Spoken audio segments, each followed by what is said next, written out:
ગુજરાતમાં લાંબા સમયથી શિક્ષકોની ખાલી જગ્યા એટલે કે 40,000 જેટલા શિક્ષકોની જગ્યા લાંબા સમયથી ખાલી છતાં ભાજપ સરકાર માત્ર વાયદાનો વેપાર કરે છે અને દરેક વખતે વચન આપે કે હવે ભરતી કરશું, પણ શિક્ષક વિનાની શાળા,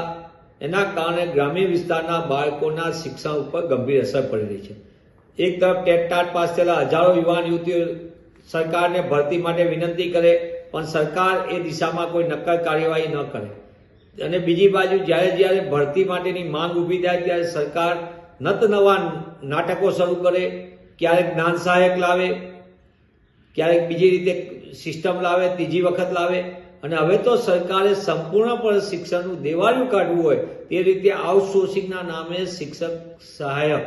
કોન્ટ્રાક્ટ સિસ્ટમ દાખલ કરવા માંગે છે। મને એમ લાગે છે કે ગુજરાત માટે આ સૌથી ચિંતાનો અને શિક્ષણ માટે પણ આ ચિંતાનો વિષય છે। ગુજરાતના હજારો યુવાનો શિક્ષક બનવા માટે વર્ષોથી તમામ લાયકાત સાથે રાહ જોઈને બેઠા, ત્યારે સરકાર આવી કોન્ટ્રાક્ટ સિસ્ટમ શાના માટે લાવે? આઉટસોર્સિંગથી શિક્ષણની વ્યવસ્થા ઉપર કેટલી ગંભીર અસર પડશે? સરકારમાં નીતિ અને નિયત થોડીક સારી હોય અને સરકાર સાચા અર્થમાં ગુજરાતના યુવાનોનું અને શિક્ષણ વ્યવસ્થાનું ધ્યાન રાખવા માંગતી હોય તો તાત્કાલિકપણે આવી કોન્ટ્રાક્ટ સિસ્ટમ, આઉટસોર્સિંગ એજન્સીના નામે શિક્ષણ સહાયકોની ભરતી કરવાની નીતિ રદ કરે અને સરકાર